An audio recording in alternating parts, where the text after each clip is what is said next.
Hello everyone, it's Brent Latin with What's the Biz. I mean, I am just in awe today. I have such a special guest here with us, Kenny Lattimore. Thank you so much for joining us today. Thank you for having me. It's a pleasure having you here in the city. But tell us about what's going on Saturday. Well, on Saturday, I am performing at the Strand Theatre, and it is more than a concert. It is an experience, a live recording. So we're going to make Shreveport a part of history and have you at Shreveport on our live recording on this next album, and it is the musical journey of Kenny Lattimore.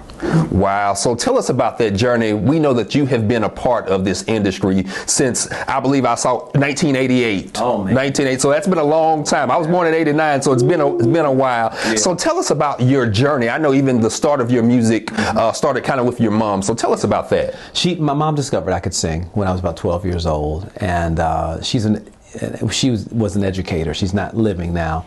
But what was so great about her discovering me was that she wasn't like, oh, that's my baby can out-sing anybody, and all that.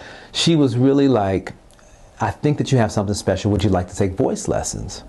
And I was like, okay. So I started taking voice lessons, and I was singing various genres of music, starting with the American Songbook, and it eventually evolved into classical and chamber music and pop and R&B and all these different genres mixed together. And which was quite a unique experience to me, and it gave me a different goal than a lot of my peers. I wanted to be able to do all of these genres well enough to record them all. And on this album, this will be the first time that I record them all on one project. Wow, that's amazing. I was perusing your Instagram, and I saw that you even recently did an opera. Yes. Yeah. So tell everybody about that side of you. Yeah. Okay. I love it because as a kid, I was deathly shy. And what was wonderful about doing different languages and all of that is it made me feel like I was just different, that I had a superpower. Music gave me a voice to not only just sing, but to speak and to begin to feel like I had something to give to society, that I was able to do something that touched people emotionally and inspired them. So that broke me out of a lot of my own self-absorbedness, I guess, or self-absorption.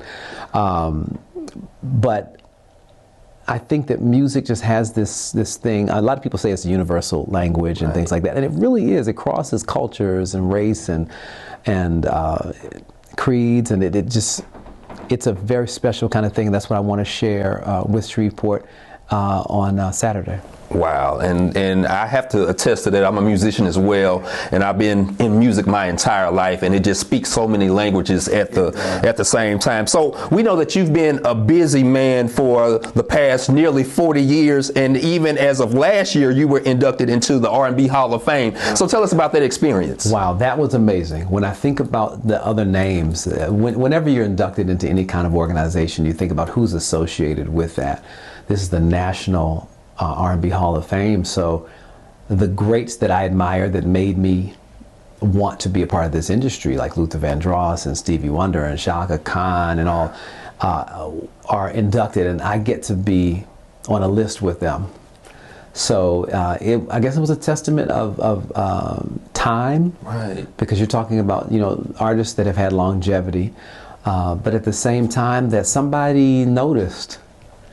Because there are a lot of artists that do not get the recognition that I've gotten, and I think that maybe they can sing circles around me. Hey, somebody, so some people say favor is not fair. Right. I don't.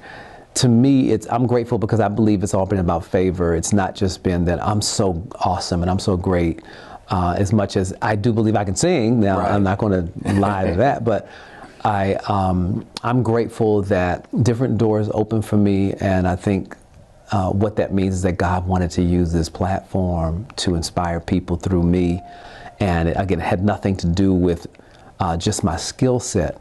It had to do with my purpose. Wow. And when you're living in your purpose, there's so many things that are going to wow you every single time, because you don't have to manufacture anything and manipulate it. And I always say that God never honored my hustle. What he honored was my faith. Wow. Wow, that is such a testament to your faith. What would you tell one, maybe a young Kenny or someone that's getting into the music industry now? What would you tell them about your journey and what you've learned? Wow. For a young Kenny, what I learned was that a lot of things were not as serious as I made them.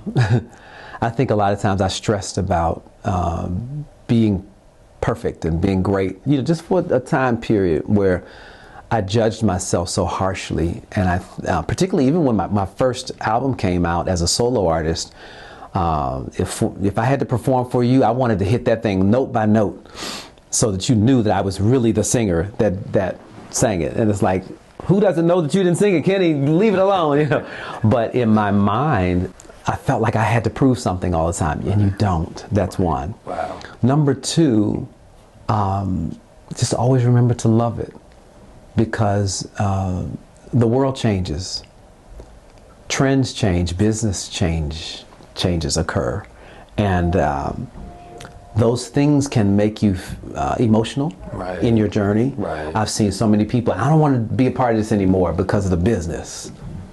But what does that have to do with your purpose? Wow. What does that have to do with the love that you had? Why did you get into this in the first place?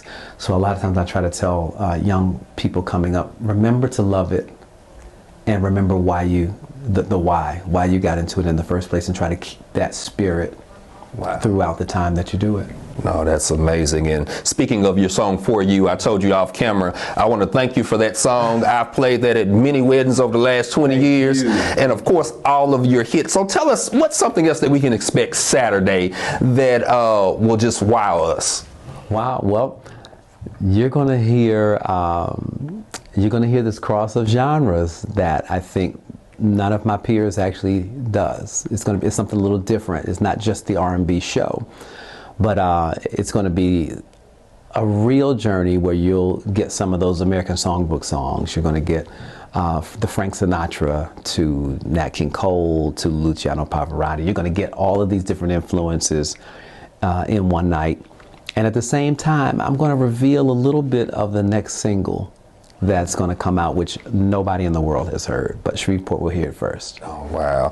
And again, thank you for choosing our awesome city. So I know that you have one major connection with Shreveport. What is that major connection to Shreveport? Faith Jenkins, Miss Louisiana, Miss America. That's why I call her Miss America, because of the Miss Louisiana from the Miss America pageant. That is the greatest, and the family, the Jenkins family that's here. It's nothing like being with family, and we've come down to spend time. And as our daughter is growing, and she's able to see her grandmom and her cousin and cousins and family, it's very grounding. It's very extremely grounding being here, and I love it. I love it. And when people see me out just like shooting at the grocery store or something and rolling, or going to coming through the airport, everybody has been so cool. They've been so very sweet to me, and it feels like this is another home. It's another home for me. So. Wow, that's amazing. Well, welcome again, and we're excited about Saturday at the Strand. Is there anything else that you want to tell us about this phenomenal project or about yourself? I'm going to tell it all on Saturday night. So come on out and get your tickets now, because they're selling out really fast now, because it's like, whoa, this is the last week. So I'm watching them fly out. So get your tickets, because I really want to see you there. I really want you to be a part of this history and this special concert, because it is a one of a kind. It's not going to happen again. Wow, wow. Well, that is amazing. Well, again, thank you so much. I look forward to seeing you on Saturday and enjoying the show. So, look, if you have not, make sure that you purchase your tickets everywhere. Strand Theatre on Saturday. We'll see you there.